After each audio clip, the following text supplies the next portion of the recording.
All right, happy to be joined by my longtime friend Ashlee Wilson Quinn, right?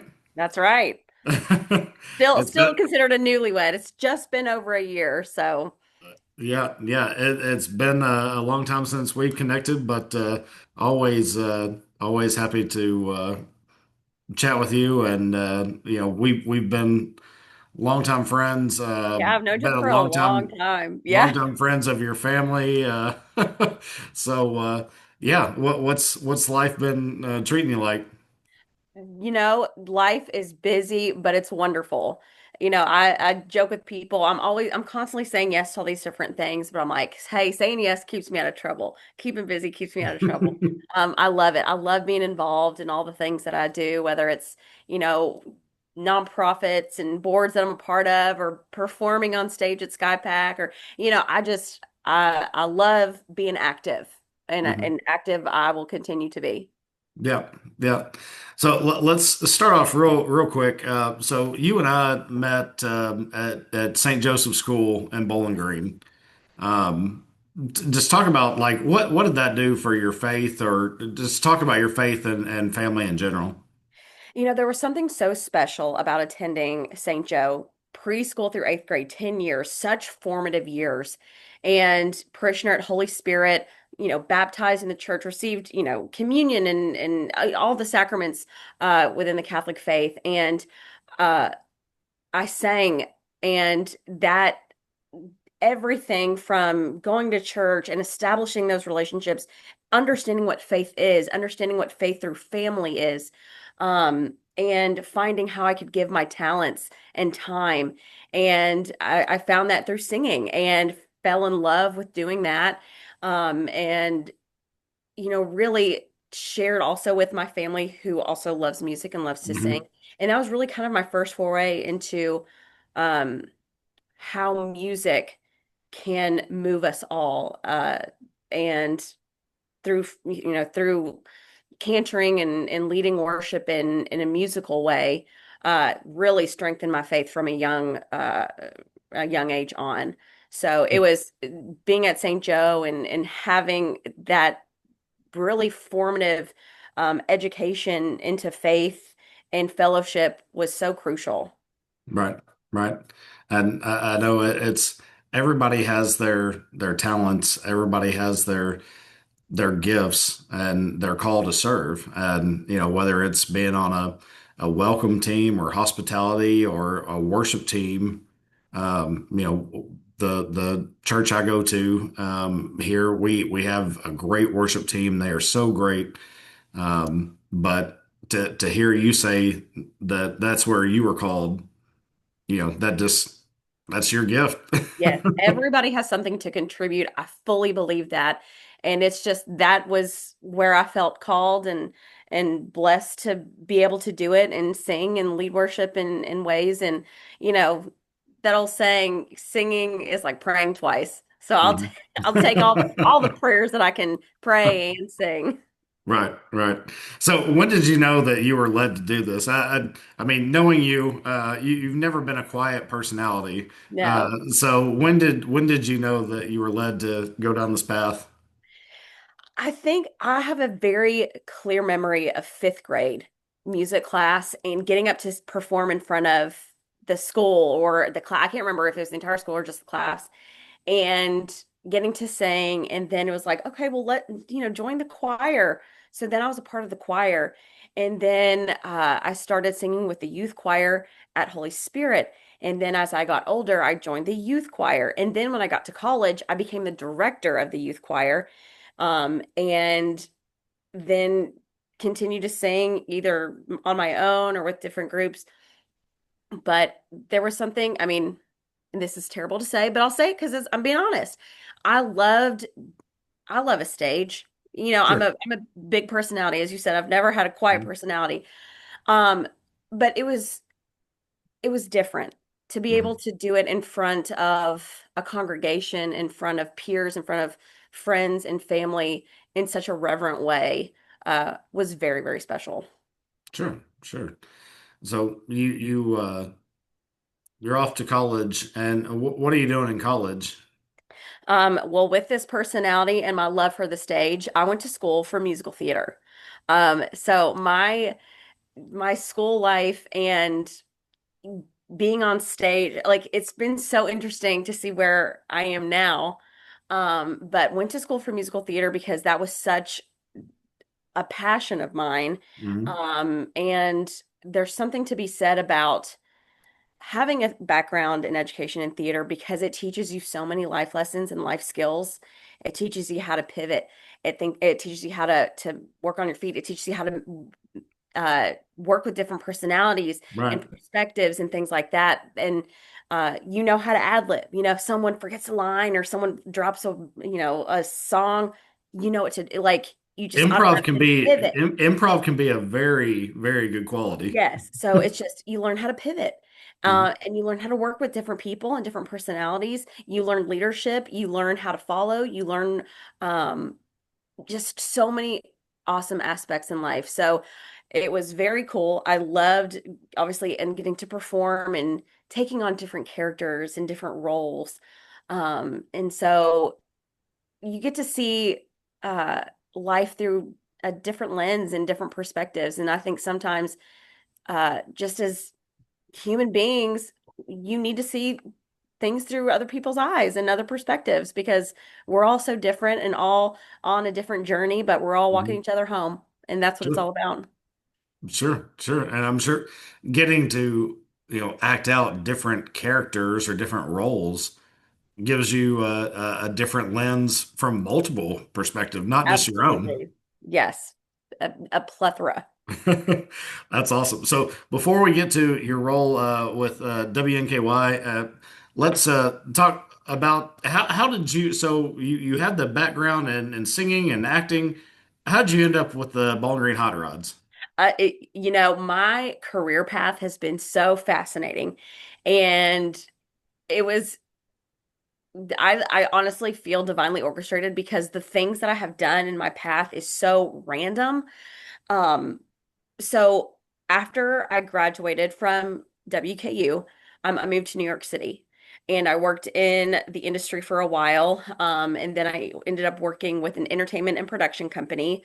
They ran theme parks, entertainment on cruise ships, like things like that. And Hmm. so I really learned the business of producing, directing, creating shows, creating entertainment for people. Um, Little did I know at the time I was also selling. Didn't realize I was doing that. But we were selling our entertainment and our services to different organizations, theme parks, what have Sure. you. Come back to Bowling Green. And I ended up working with the Chamber of Commerce for a while because life pulled me back. I missed home. New York City is expensive. So I ended up doing a couple different things bouncing around, but I ended up with the Chamber of Commerce in partnerships. So working with businesses. And so I really got to use my personality to meet people, network, and it's all about the relationships that you build Hmm. and that you create. And while I was at the chamber, I met the general manager at the time, Adam Noose, Hmm. and the director of sales, Eric Leach, one of the AEs, Kyle Wolves. And so we got to know each other through the chamber. That was cool. I made a lot of connections that way. Hmm. Um, After I left the chamber, I moved away. I moved to Tennessee for a little while. And it was during the pandemic, it was during 2020. I was like, you know what? Tennessee's not for me. This is not, I need to get back to Bowling Green. Like my heart was being called and I uh I remember I was like, you know what? I'll get on Indeed, see what I can find. Get on Indeed, the first job listing I see, Bowling Green Hot Rods, corporate marketing manager. And so I read the description. I was like, that reminds me a lot of what I did with the chamber. Um, but I was afraid to make that move because where I was in my life and the relationship that I was in, I was like, this is going to change the trajectory of my life. Hmm. And I remember I will never forget like praying on it and feeling like, okay, is this the right decision? Because if I make this move, I knew if I applied, I was going to get the job. Like I knew it, I felt it. And I truly believe that it was part of the bigger plan that I was supposed to be removed from the situation I was in to get me back home And and that's what happened. I ended up applying. I sent an email to Kyle and Eric because I met them at the chamber. I said, "Hey, I've applied for this. I'd love to be considered. I'd love to come back home." And the rest is history. I went through the interview process, of course, um, but they were like, you have a unique perspective because obviously worked with partnerships, worked with businesses, but you also have the entertainment experience. You know how to sell an experience. And that's what the ballpark is. That's what Hmm. minor league baseball is. It is baseball, it is sports, but it's sports entertainment because you're trying to bring Sure. people out. And I get to Bowling Green Ballpark. This little girl with musical theater background ends up in sports. And let me tell you, my dad was thrilled. And he was my softball coach when I was a kid. He's like, my daughter's in sports. This is the best thing ever. And it was such a fantastic um, move to make that I didn't realize that I needed. And I was brought into this organization and learned so much about the industry. Obviously, I know the game of baseball, but to learn about the industry and to learn about all that goes into it. And so I really got to kind of utilize all my skills. So I started out as the corporate marketing manager, working with businesses, developing Mhm. relationships, and doing branding and advertising within the ballpark.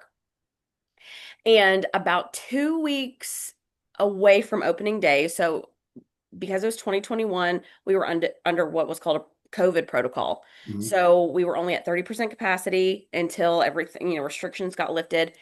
So Eric came to me and he said, "Hey, I didn't hire an on-field MC. Would you want to do that?" I'm like, "Give me a Yeah. microphone and a camera and a stage, and I'm all about it." And of course, I thought he just meant like until COVID restrictions let up, and Mhm. then I'd go back to doing other things. Well, that got started and I remained on field MC through my entire tenure with the Hotrods. And of course, I loved it. I loved curating those experiences on the field and having fun with people. Mhm. A lot of ad libbing goes into that theater training, a lot of ad libbing. But because of what I started doing as MC and creatively, I started having more input in the creative aspects of the games and of Sure. the productions that we call them, because every game is a production really, Mhm. because it's a theme night, whether it's princess and pirate night. You want to have the music in the ballpark that represents that. You want to have costumes and scenery pieces and set pieces and really making the atmosphere whatever the theme Mhm. night is. So I got to be more involved with that, and then I became the director of partnerships and creative services. And then with that, because I was like, give me more hats to wear. Like, what else can I do? I love this. I love giving back to the community in this way. I love my community. And then the opportunity came, and Eric and Kyle brought me into their office and said, "We'd like to promote you to assistant general manager. We've never had a female in this role before. You'd be the first female executive in the organization." And I said, "Well, I can't say no to that." And of course, there are so many people that have a long history in baseball and the industry. But it was my connection with the community, Mhm. my love for, incorporating everything we could into nourishing and um, providing entertainment and memorable experiences for people. Mhm. And so I got to literally everything I'd ever learned in my career and my education. It all culminated with the Bowling Green Hot Rods, and it Mhm. was just one of the most amazing experiences of my life. Ashley, I know with your personality, you probably didn't even bat an eye at it, but it is the elephant in the room that you were the first female assistant general manager. What was that? Did that have an effect on you, or did you were just business as usual? It was one of those things that I realized because of my background, and so many people think, well, you have to go to school for what you're going to do. You have to do, you have to have this, and it's like not necessarily. Right. And you just have to put yourself out there. And I think women, I had this conversation with someone the other day. Women feel like they have to be 100% qualified to do something when Mhm. really they don't need to be, because you can learn along the way. Sure. And of course, I'm like, am I qualified for this? And it's like, no, I am. And other women are qualified in male dominated industries to step up. That's sports, broadcasting. Hmm. Like, it is one of those things that I was like, okay, there is a seat at the table for us. You just have to show up and show that you're passionate about your job, your community, what you're trying to provide to the organization. And so it was a really special experience because there are other women that worked on the team. And I think it kind of opened their eyes too that I can really elevate within this industry and be successful. Um, because I think we look at sport, baseball, it's all guys, it's Hmm. all men. And usually the coaching staff is all men. There are a couple women in there, but um, to see a woman come to the table and say, I have every right to be here and lead a team like this, um, it was humbling and I was so very grateful that they saw that potential in me to elevate me to that level. Yeah, yeah. I remember seeing the headline. We haven't lived in Bowling Green since COVID, Mhm. but when I saw the headlines there that you got that position, I couldn't have been more proud. Like I know Thank her, you. and that's awesome. Thank you. And talking about using or not using your degrees, I have 2 degrees and a master's in intercollegiate athletics, and I'm a law clerk, and we run a Airbnb Yeah. rental property management business. So it's Yeah, like it's like you I literally don't can use do whatever my, you want to do. yeah, I paid a lot for a degree that I don't use. Um, so talk to me. All right. So you're at the Hot Rods, and then WNKY. That was before Hot Rods and then after Hot Rods, correct? Correct. So I've had, I'd say, like two jaunts with the station. So back when I was with the chamber, I did a program. It's called Leadership Bowling Green, and in my class was Julie Milam, Hmm. who was just in the sales department at the time with the station, um, quickly elevating. She was, I think, general sales manager and uh, just had a lot of leadership with the station. So, anyway, she reached out. She said, "Hey, I need a guest host for our morning show, which was at the time called BG Today." And so I was like, "Yeah, that'd be fun." Again, provide me with a microphone and a camera and a platform, and I'm all about it. And so I went in for a week and guest hosted. Little did I know she was auditioning me for a new morning show that they were launching called Soki Sunrise. And with that, she did. She was like, "You got the personality for it. Let's bring you in." So I was the social media and trending reporter. So I got to talk about all the fun things that were trending in the community and nationwide and worldwide. And um, it was a really fun experience just to see the TV side of things because my mom actually was a broadcast journalist when she was younger. And so I always thought, oh, mom was on TV. That'd be so cool. And then I got to have this opportunity. I was on air for maybe 5 minutes a morning, but I was like, this is cool. I love this. So I was on television from 6 to 7, and then I'd go to my job at the chamber and did that for about 2 years.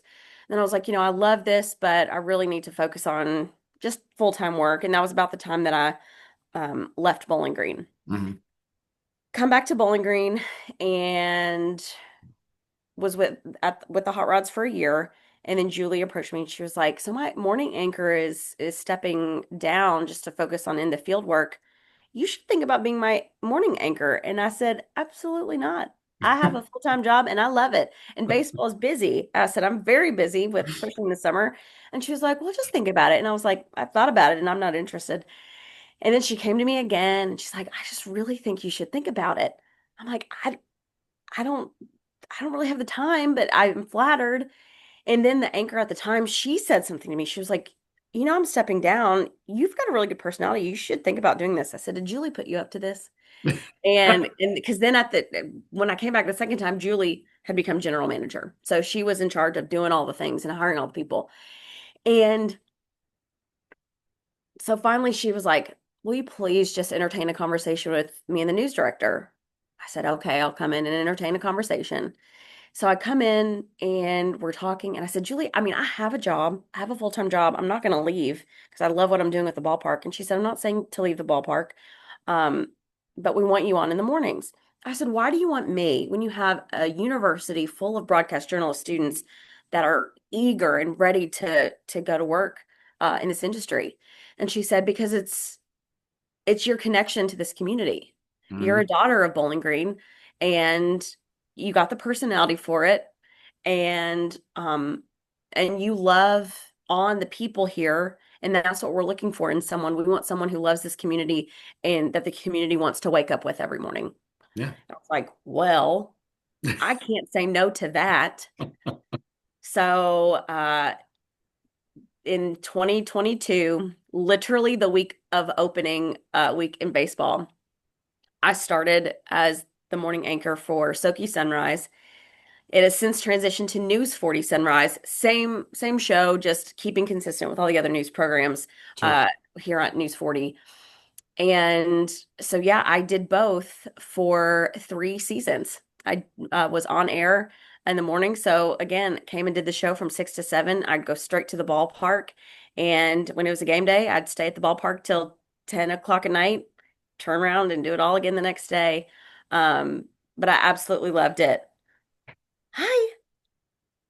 That's the benefits of homeschooling kids. Love it. They might like walk in on Just your walk in and podcast. learn. Hey, you'll learn something. It's great.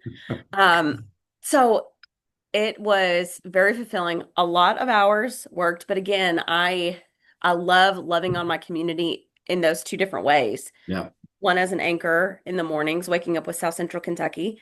The other being at the ballpark, helping bring memories to the families and Hmm. community of Bowling Green.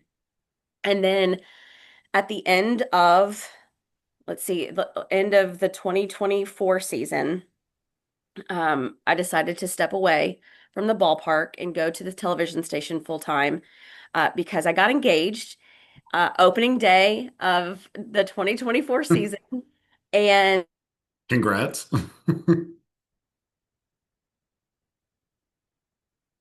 Did I lose you?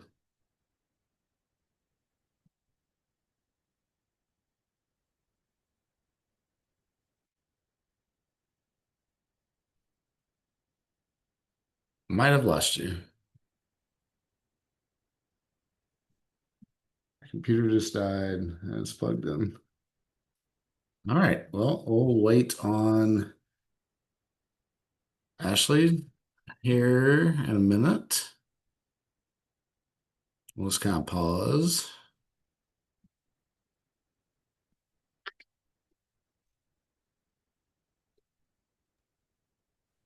All right, we're back. I'm so sorry. I'm like, how did my computer just die while so we've switched platforms now. I'm on my phone. Is it better this way? Yeah, Sounds like that's good. okay. So sorry. We No love worries. technology. Um, where were we? We were talking about You're talking about your transition back to WNKY. yes. So opening day of 2024, I got engaged, and my husband is a teacher. So going through that summer, we were looking at, okay, what life is going to be like. And it was one of those, moments where I thought, okay, I love all my jobs, but I'm so excited to have this opportunity to get married and have this relationship that I've been wanting and praying for all my life because, Mhm. almost 40 years old, single, had never been married. And so this was something I really, really wanted. And so I thought, okay, how can I really commit to the family life and the personal life that I've wanted for so long? So made the decision to step away from baseball only because of the schedule. Love, loved what I did. But, my busy time was It's in the taxing. summer. And Yeah. as a teacher, he was off. So Hmm. it was hard to see each other, especially that year, as we were, Right. figuring out life and all the things. And so it was a very difficult decision. And I'm so very grateful that Kyle and Jack Blackstock, who's the owner, were so very understanding and kind and supportive of my decision to step away. and then come to the television station full time. So it was such a beautiful journey that I had with the Hot Rods, and I still love it, and support and cheer them on. But for my new family life, it was the best thing that I could have done. So Mhm. I'm very pleased with my decision. Yeah, it is I say this all the time, especially to people that are up and coming in the business. And it's not to demean people that have families. There are a lot of people that work in sports that have families and they make it work. But working in sports is mainly a single person's game. Yes, I When wholeheartedly I agree. loved it to death, and but when I'm missing Saturday soccer games because WKU's got a game and I've got to be there all day, and Hmm. it's hard, Yeah. and you get to a point, especially when I got to two kids, it's like this is not for me anymore. Like Hmm. I'd rather spend time with family than Yeah. do what I'm doing. So I know what it's like to have to choose between one or the Yes, other. and it was hard, but it was one of those things that it's like, well, but there's no choice. It was family first. Right. And yeah, as much as I missed it and it was a hard decision, it on the other hand it wasn't hard because I knew I wanted to be with my husband and the three bonus kids that I got to get, and it's been wonderful. It was the decision that was meant to be. Mhm. So tell me who's your favorite guest that you've had on your morning show? Oh my gosh. I've had the opportunity to meet so many very cool people. We have obviously a lot of community members that come on, but we've had some guests that have come in from out of town for different events that have happened. So there have been some like actors, which of course I love. Um, the guy that played Jason Voorhees in some of those Friday the 13th movies, Hmm. um, and there was oh gosh, I forget his name. It was like the first year I was back with Soki Sunrise. Um, but he played Michael Myers. Oh yeah, yeah. He's And from it Bowling Green, was right? yeah, Michael Myers, yes, is because John Carpenter, who is from Bowling Green, created the Halloween movies using all the themes and Hmm. references to Bowling Green and Warren County. Um, so that has been so fun. I did have the opportunity once to interview my dad, which was just a hoot and a half. And so I have to say that's been a highlight. I got to interview my stepdaughter because she was in a performance at her school, so they were coming on to promote the show. So that was a lot of fun. Um, I really have had the pleasure of getting to meet a lot of great people. Just this morning, I got to interview Cupid for a Valentine's Day run, which was so fun. Um, I get to meet the most fun people and the coolest people and the kindest people because they're sharing good things that are happening in our community, and I absolutely love that. Yeah, yeah, and that's awesome that you say your dad is one of the best interviews because I can totally envision that. But Yeah, he was a hoot, but he came out to talk about concerts in the park because he is in a band, right, and so he has been a part of Concerts in the Park since really its inception for 25 years. So he was coming on to promote it, and so it was a fun conversation I got to have with him. yeah. Well, it's also awesome that you have created your own niche, your own path, and not. I mean, it can be very easy, like your dad being judge in the community. It can be very easy to. It's like, well, my dad is, Hmm. Judge Wilson, and but you've certainly created your own path, and I think that's awesome, and I give you all the praise, and that Well, I that's cool. appreciate that. Yeah, I feel very fortunate that my parents they were just very involved, and that's why I wanted to be involved in the community because they were out there doing great things, and they also taught me that independence is where it's at too, and so they let me spread my wings, they let me fly, and so I'm proud that a lot of the accomplishments that I've achieved have been on my own accord and fighting for what I want to do and who I want to be. So Mhm. I'm very blessed with the family that I have. Yeah. Uh, Lastly, one talk about, and you've touched on it a little bit, but for especially for women, you don't have to sacrifice having a family for your career. Hmm. And also just talk about last time that you can also come up in a male-dominated industry Hmm. and thrive. Yeah. Like it doesn't have to be stereotypical. Right. And I think growing up, I thought, well, that's what I need to do, because that's what my mom did. But times are different, and I love working. I love being out and about in the community every single day. Um, and I think there's something to be said about you can have both. You can. I don't know if there's something. There's always the is it work-life balance? I think it's just you make it work, You figure it out. and you prioritize, the things that you need to prioritize. If I've got a choir concert I got to go to, I'm going to the choir concert. If But the family also knows, like, oh, you have to be at this function or this nonprofit event on Saturday. So it's like, okay, and sometimes they'll come along with me. And I love that it's I I guess you would call it like a mutual understanding that we all just are involved in Mhm. everything, whether it's work, whether it's family. And I've been very lucky that everywhere I've worked here in Bowling Green, they understand the importance of family and know that it's family first. Um, but you don't have to give up on certain things that you love. It can all be the dream. Sure, sure. I said finally, but since you mentioned nonprofit, I had one more. I have a heart for Scottsville. A lot of my family is from Allen County, Scottsville, and one of the nonprofits I know you've worked with, the Center for Courageous Kids. Talk Yes. about that.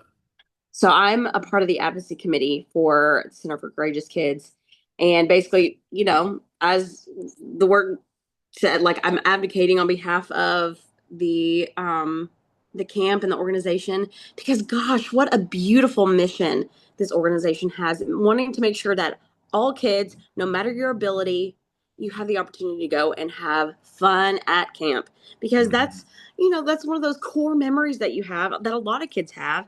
And so with kids with different abilities that may not be, your typical camper, they have the opportunity. Everyone can do everything, whether it's horseback riding, whether it's fishing, whether it's, getting on stage and singing a song, doing a skit. Like, everybody has all those opportunities.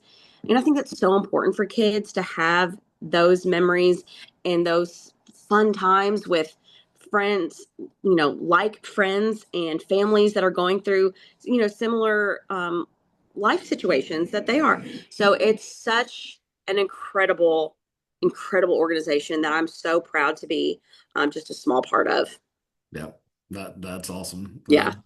We had the opportunity to go and kind of tour the campus there at Center for Courageous Kids, and they were talking about, doing silly string fights and, just all kinds of cool things. So I'm glad they have somebody like you as an advocate. So, Well, thank you. um, It's great to, there's so much to share and good things that they're doing that you just want everyone to know about. yeah, yeah. Well, Ashley, it was great catching up with you, You and I too. appreciate you coming on and telling your story. And hopefully, we can catch up here in the near future, and I Definitely. have more stories to tell. Anytime. Adam, thank you so much. Thanks for what you're doing and the stories you're sharing, because it's important to let people tell their story. And so what you're doing is awesome. Well, thank you. And like I said, hopefully we'll have some more to tell, and we'll catch up here in the upcoming months. Maybe at a hot rod game this summer. Yeah, yeah, certainly. Thanks, Ashley. You're so welcome.